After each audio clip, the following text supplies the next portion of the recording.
അഖിൽ ശ്യാമ എപ്പിസോഡിലോട്ട് എല്ലാവർക്കും സ്വാഗതം. അങ്ങനെ അരുണ് ശ്രീകുട്ടിയെ ഇങ്ങനെ ഐസ്ക്രീമൊക്കെ കൊടുത്ത് ഇങ്ങനെ കളിപ്പിച്ചുകൊണ്ടിരിക്കുകയാണ്. ഇതേ സമയത്ത് ഇത് കാണുന്ന ഐശ്വര്യയാണ് കാണിക്കുന്നത്. ഐശ്വര്യക്ക് ഇത് കാണുമ്പോൾ ദേഷ്യം വരികയാണ്.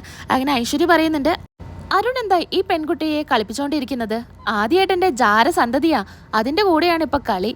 ഇനി എന്തോ ഒരു ദുരൂഹതയിലുണ്ടല്ലോ, ഇത്രമാത്രം സ്നേഹിക്കാൻ എന്താ എന്ന് ഐശ്വര്യ ഇങ്ങനെ പറയുന്നുണ്ട്. ഇതിപ്പോൾ എന്തായാലും ചോദ്യം ചെയ്തേ പറ്റൂ എന്ന് പറഞ്ഞ് ഐശ്വര്യ പോകാൻ നിൽക്കുകയാണ്. അപ്പോൾ ഐശ്വര്യക്ക് ഇങ്ങനെ തോന്നുകയാണ്, ഇതിപ്പോൾ ഞാൻ എന്തെങ്കിലും പോയി ചോദിച്ചിട്ടുണ്ടെങ്കിൽ എന്നോട് സത്യാവസ്ഥയൊന്നും പറയില്ല, അമ്മയെ കൊണ്ട് ചോദിപ്പിക്കാം, അമ്മയെ പോയിട്ട് വിളിച്ചു കൊണ്ടുവരാമെന്ന് പറഞ്ഞ് ഐശ്വര്യ വസുന്ധരാമ്മയെ പോയി വിളിക്കുകയാണ്.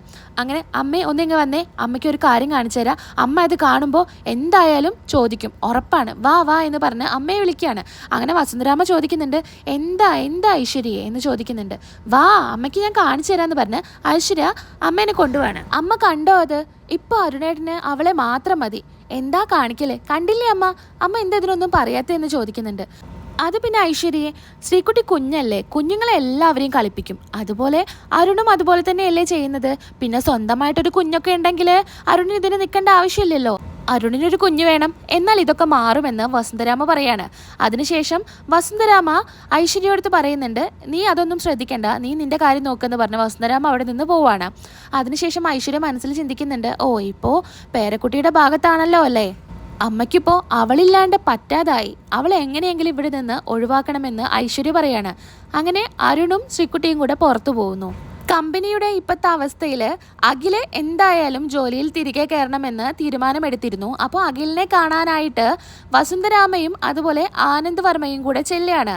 അങ്ങനെ ശ്യാമ ചോദിക്കുന്നുണ്ട്, എന്തിനായിരിക്കും ഇപ്പോൾ അഖിലേട്ട അമ്മ നമ്മളെ കാണണമെന്ന് പറഞ്ഞിട്ടുണ്ടായിരിക്കുക എന്ന് പറയുന്നുണ്ട്. അറിയില്ല, അമ്മ വരട്ടെ എന്ന് പറയുന്നുണ്ട് അഖില്. അങ്ങനെ അങ്ങോട്ടേക്ക് അമ്മയും അച്ഛനും വരികയാണ്. അങ്ങനെ വന്നിട്ട് അവരടുത്ത് പറയുന്നുണ്ട്, ഞങ്ങൾക്ക് നിങ്ങളോടത്തൊരു കാര്യം പറയാനുണ്ട് എന്ന് പറയാണ്. അപ്പോൾ എന്താ അച്ഛാ, എന്താ കാര്യം എന്ന് ചോദിക്കുകയാണ്.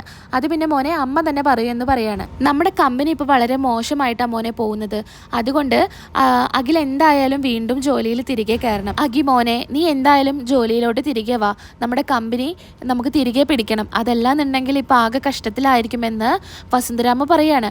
അപ്പോൾ ഇതേ സമയത്ത് നമ്മുടെ അഖിൽ പറയുന്നുണ്ട്, ഓ അമ്മ, ഞാൻ എടുത്ത തീരുമാനത്തിൽ നിന്ന് ഇതുവരെ ഞാൻ തിരികെ മാറിയിട്ടില്ല. പിന്നെ ഞാൻ അന്ന് പറഞ്ഞിട്ടുണ്ടായിരുന്നു ശ്യാമയെ തിരികെ വിളിച്ച് ഞാനും വരാമെന്ന്, പക്ഷേ ഇപ്പം ഞാൻ ആ തീരുമാനം മാറ്റിയിട്ടുണ്ട്.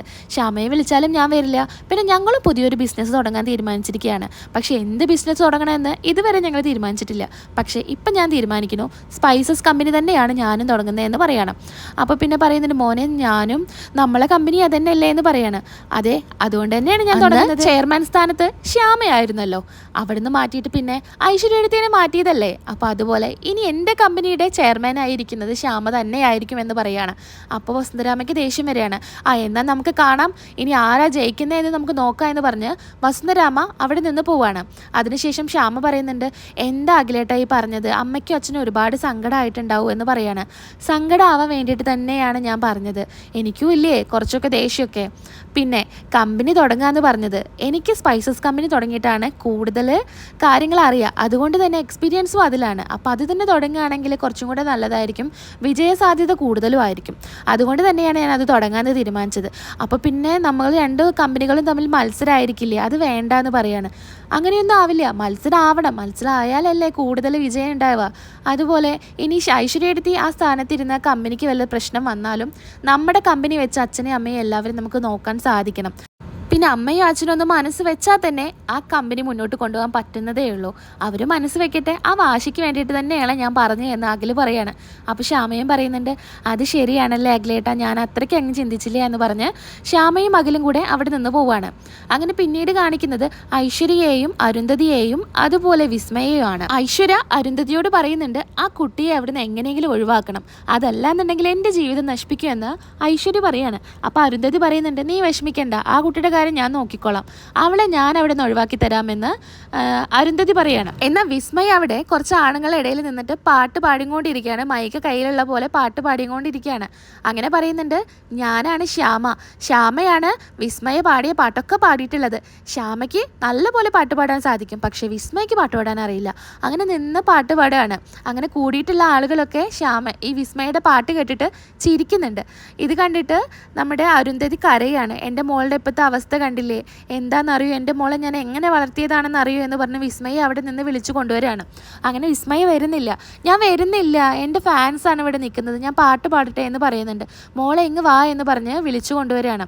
അങ്ങനെ ഐശ്വര്യക്കും പാവം തോന്നാണ് വിസ്മയുടെ ഈ അവസ്ഥ കണ്ടോ. ഐശ്വര്യ, എൻ്റെ മോളുടെ ഇപ്പോഴത്തെ അവസ്ഥ ഞാൻ ഇനി എന്ത് ചെയ്യാനാ എന്ന് പറയുന്നുണ്ട്. വിഷമിക്കല്ല അരുന്ധതി, നമുക്കെല്ലാം ശരിയാക്കാം, നമുക്ക് നല്ലൊരു സൈക്കാട്രിസ്റ്റിനെ കാണിക്കാം. അപ്പോൾ എത്രയും വേഗം നമുക്ക് നല്ലൊരു സൈക്കാട്രിസ്റ്റിനെ കൊണ്ടുപോയി കാണിച്ച് വിസ്മയുടെ എല്ലാ അസുഖവും നമുക്ക് മാറ്റിയെടുക്കാമെന്ന് പറയണം. അങ്ങനെ പിന്നീട് കാണിക്കുന്നത് ബിസിനസ് ടൂറിന് പോകുന്ന അഖിലിനെയും അതുപോലെ ശ്യാമയെയും ആണ്. അവർ രണ്ടുപേരും ബാഗൊക്കെ പാക്ക് ചെയ്യാണ്. അപ്പോൾ ജയന്തിക്ക് അങ്ങ് ഇഷ്ടപ്പെടുന്നില്ല. അപ്പോൾ ജയന്തി ഇങ്ങനെ നോക്കുന്നുണ്ട്. അങ്ങനെ അമ്മ ചോദിക്കുന്നുണ്ട്, ടവലൊക്കെ എടുത്തില്ലേ മോളെ എന്ന് ചോദിക്കുന്നുണ്ട്. ഇല്ലേ അമ്മ, അത് അപ്പുറത്തുണ്ടെന്ന് പറയാണ്. അപ്പോൾ ജയന്തിയോട് പോയിട്ട് എടുക്കാൻ വേണ്ടി പറയാണ്. അങ്ങനെ ജയന്തി പറയുന്നുണ്ട്, ഓ പിന്നെ ഞാൻ എന്തിനാ ടവൽ എടുക്കുന്നത്, പോകുന്നവരങ്ങ് പോയി എടുത്താൽ മതി എന്ന് പറയുന്നുണ്ട്.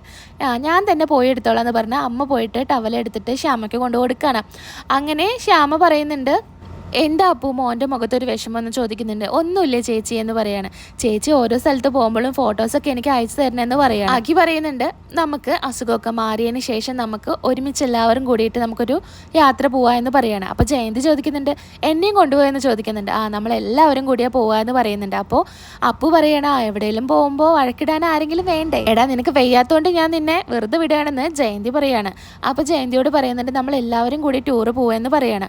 ഓ നിങ്ങളിപ്പോൾ പോകുന്നത് ഒരാഴ്ചത്തെ ടൂറല്ലേ, ഇത് ഏട്ടത്തി ബിസിനസ് ടൂർ അല്ലേ, അപ്പം നമുക്കെല്ലാവർക്കും വേറൊരു ദിവസം പോവാമെന്ന് പറയുന്നുണ്ട്. അതുപോലെ മുറ്റത്തത് കാറ് ഞാൻ വിചാരിച്ച് സ്വന്തമായിട്ട് വാങ്ങിച്ചതാണെന്നാണെന്ന് ജയന്തി പറയാണ്. അല്ലല്ല, അത് നമുക്ക് ഇത്രയും ദിവസത്തെ യാത്രയൊക്കെ ഉള്ളതല്ലേ, അതുകൊണ്ട് നമ്മൾ റെന്റിന് എടുത്തതാണെന്ന് പറയുന്നുണ്ട്. ബിസിനസ്സൊക്കെ ഒന്ന് പച്ച പിടിച്ചാൽ നമുക്ക് നല്ല കാറൊക്കെ വാങ്ങിക്കാമല്ലോ എന്ന് പറയാണ്. അപ്പോൾ ജയന്തി പറയാണ്, ഓ നിങ്ങൾ കാറ് വാങ്ങിച്ചപ്പോൾ എനിക്ക് എന്താ ഉപകാരം എന്ന് ചോദിക്കുകയാണ്. അപ്പോൾ ശ്യാമ പറയുന്നുണ്ട്, ഞങ്ങൾ കാറ് മേടിച്ചാലും അത് എല്ലാവർക്കും ഉള്ള കാറല്ലേ ജയന്തി ഏട്ടത്തി എന്ന് പറയാണ്.